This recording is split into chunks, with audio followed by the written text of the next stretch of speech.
आपकी हेल्प के लिए ये शेखावाटी मिशन 100 की पीडीएफ डाली जा रही है।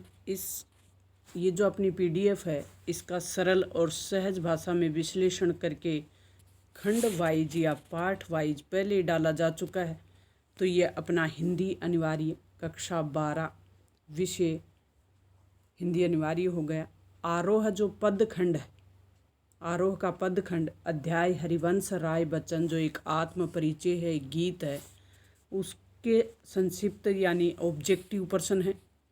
तो ये आंसर सहित हल करके दिए हुए हैं। इसमें आप चाहें तो जो विश्लेषण करके डाला हुआ है उसको देख सकते हैं, आप चाहें तो इसको डाउनलोड कर लें फिर अपना पढ़ें। इस चैनल के डिस्क्रिप्शन बॉक्स में आपका ये जो पीडीएफ है इसका लिंक आपको मिल जाएगा, आप वहाँ से डाउनलोड करें और पढ़ें। आलोक जो धनवा है पतंग अध्याय 2 इसके वस्तुनिष्ठ प्रश्न और अति महत्वपूर्ण प्रश्न। तो ये अपने अति महत्वपूर्ण प्रश्नों की सीरीज है, तो इसको आप ध्यान से पढ़ें, डाउनलोड करके पढ़ सकते हैं। विश्लेषण करके सहज और सरल भाषा में डाला हुआ है उसको आप पढ़ सकते हैं, जैसी आपकी इच्छा। परीक्षा से पूर्व है, इसको आप एक बार ज़रूर पढ़ के जाएं और अपना जो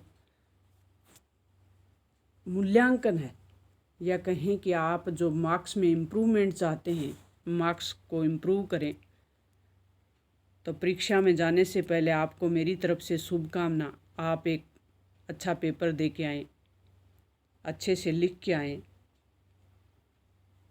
तो ये शमशेर बहादुर सिंह उषा किसके लेखक हैं?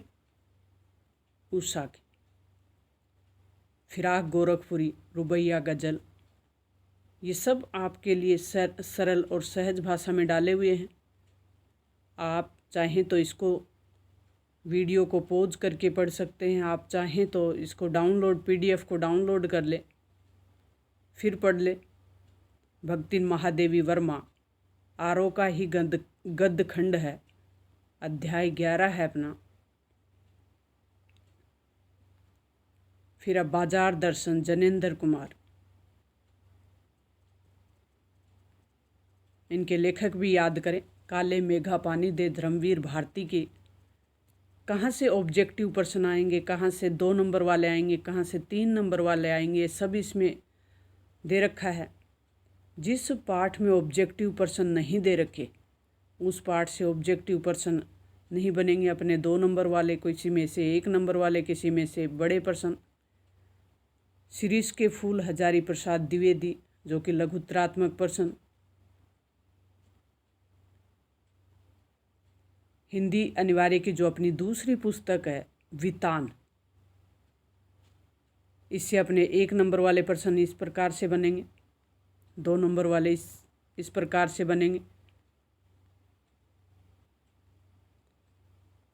दूसरा जो अध्याय है जो डॉक्टर आनंद यादव का, इसमें भी ऑब्जेक्टिव प्रश्न नहीं है, 1 नंबर वाले दिए हुए हैं इसमें। तो इस तरीके से आप इनको याद करें परीक्षा से पहले और अपने मार्क्स को इम्प्रूव ज़रूर करें। स्वयं कविता रच लेने का आत्मविश्वास लेखक के मन में कैसे पैदा हुआ? स्वयं की कविता रचने का तो एक मराठी भाषा के अध्यापक हैं, उन्होंने किस तरह से इसके बारे में बताया है वो आप याद करें। रचना लेखन कहने का मतलब जो अपने पत्र लेखन है वो किस तरीके से अर्ध सरकारी, अर्ध शासकीय, जो सरकारी पत्र हैं उनका प्रारूप किस तरीके से होता है, आप एक बार इसका अभ्यास करें। तो प्रेषक का नाम और पद किस साइड होगा? कार्यालय विभाग का जो नाम है दिनांक इस साइड होगा, आप उस तरीके से देखें। फिर लास्ट में जो प्रेषित है उसका पता,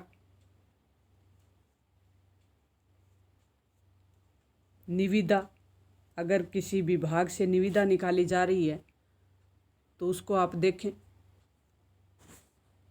क्रमांक, दिनांक, कार्यालय, क्रमांक लगाना है, इधर दिनांक लिखनी है, फिर आप जिसके बारे में निविदा निकाल रहे हो उसका उल्लेख करना है आपको। लास्ट में आपको हस्ताक्षर करने हैं।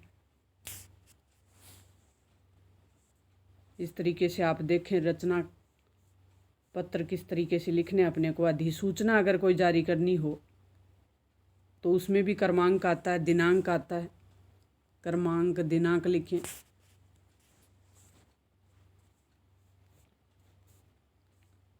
फिर हिंदी अनिवार्य का जो अपठित गद्यांश है, अपठित गद्यांश, कुछ बच्चों का सवाल होता है अपठित गद्यांश कौन से होते हैं। अपठित गद्यांश का मतलब होता है कि जो गद्यांश हमने कभी पढ़े नहीं, हमारे सामने कभी आए नहीं, उन गद्यांश को पढ़कर और समझकर, ये फ्री के नंबर होते हैं, इसको सिर्फ पढ़ना है अपने को ध्यान से और इनमें से ही उत्तर देने हैं।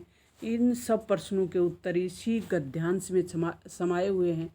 तो इस गद्यांश को हम ध्यान से पढ़ें, फिर इन प्रश्नों को उत्तर दें। तो बहुत सरल है, बस थोड़ा सा ध्यान देने की ज़रूरत है। आप इसको ध्यान से पढ़ेंगे तो अपने आप इन प्रश्नों के उत्तर हल हो जाएंगे। तो यह पठित गद्यांश आएंगे अपने, इसमें से आपको उत्तर छांटने हैं।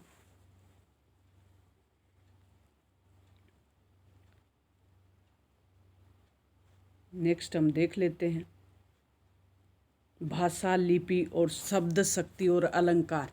ये भाषा, लिपि, शब्द शक्ति और अलंकार अपने व्याकरण से संबंधित है। इनको भी देख लें आप, एक बार अभ्यास करें परीक्षा से पूर्व, ज़रूर आपके मार्क्स इम्प्रूव होंगे। मेरी शुभकामना आपके साथ है। अभिव्यक्ति एवं माध्यम,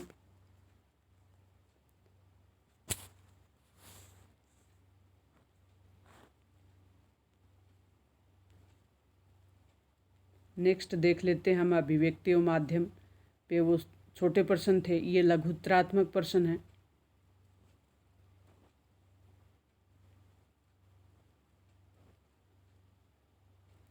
ये अपनी पारिभाषिक शब्दावली है। इस तरीके के प्रश्न आपके आएंगे, शब्दावली आएगी। जैसे अकाउंट है, अकाउंट शब्द दे दिया तो अकाउंट को क्या कहते हैं, लेखा कहते हैं। एक्ट है तो उसको अधिनियम कहते हैं। एडमिनिस्ट्रेशन है तो उसको प्रशासन कहते हैं। फॉर्मल है तो उसको औपचारिक कहते हैं। एम्प्लॉई है तो उसको कर्मचारी कहते हैं। इस तरीके से आप याद कर लें। एफिडेविट है तो उसको शपथ पत्र कहते हैं। एग्रीमेंट है तो उसको अनुबंध कहते हैं। और अप्रूवल है तो उसको अनुमोदन कहते हैं। इस तरीके से कुछ आपने जो ये पारिभाषिक शब्द हैं इनको ज़रूर आप याद करके जाएं। परिपत्र, कैरिकुलम को परिपत्र कहते हैं।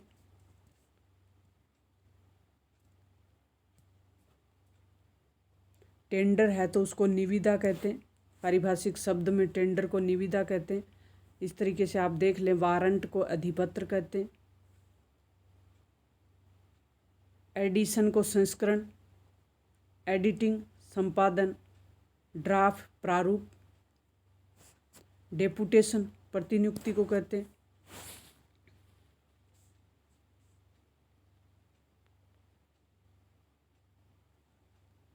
रिकॉर्ड को अभिलेख कहते हैं।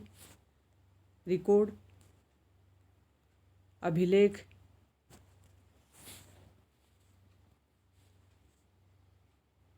ये मॉडल पेपर दिया हुआ है। लास्ट में आपको एक मॉडल पेपर है, इसको आप हल करें। सेम एग्ज़ाम में आने वाला पैटर्न के आधार पे दिया हुआ है कि किस तरीके से, किस पार्ट से छोटे प्रश्न पूछे जाएंगे, किस पार्ट से 1 नंबर वाले, किस पार्ट से 2 नंबर वाले। अब इस मॉडल पेपर में हम देख लेते हैं जो परिभाषिक शब्द हैं वो कौन से पूछे हुए। चरण सीमा और अधिकरण, ट्रिब्यूनल और डेडलाइन। घोषणा शब्द के लिए पारिभाषिक शब्द है डिक्लेरेशन, घोषणा करना, डिक्लेयर करना, घोषणा करना, डिक्लेयर कर देना। नमक कहानी में हिंदुस्तान पाकिस्तान की एकता का मेवा किसे कहा गया है, किन्नू को। तो इस तरीके से आप इसको, धर्मवीर भारती का कौन सा बहुचर्चित आंचलिक उपन्यास 1954 में प्रकाशित हुआ, तो मैला जो आंचल था वो 1954 में प्रकाशित हुआ। इंटरनेट पत्रकारिता किसे कहते हैं, इसके कोई 2 लाभ। तो इस तरीके से आप ये मॉडल पेपर है इसमें प्रश्न हल सहित दिए हुए हैं, आप याद करें बड़े धैर्य के साथ, क्योंकि इस पेपर में हमारे पास एक ही दिन है, एक ही दिन का अवकाश बीच में मिला है। 6 तारीख को पेपर होने के बाद जस्ट अपना 8 तारीख को पेपर है, 7 तारीख का एक दिन का बीच में टाइम मिला है। तो आप इसको याद कर ले सरल और सहज तरीके से। Thanks for watching.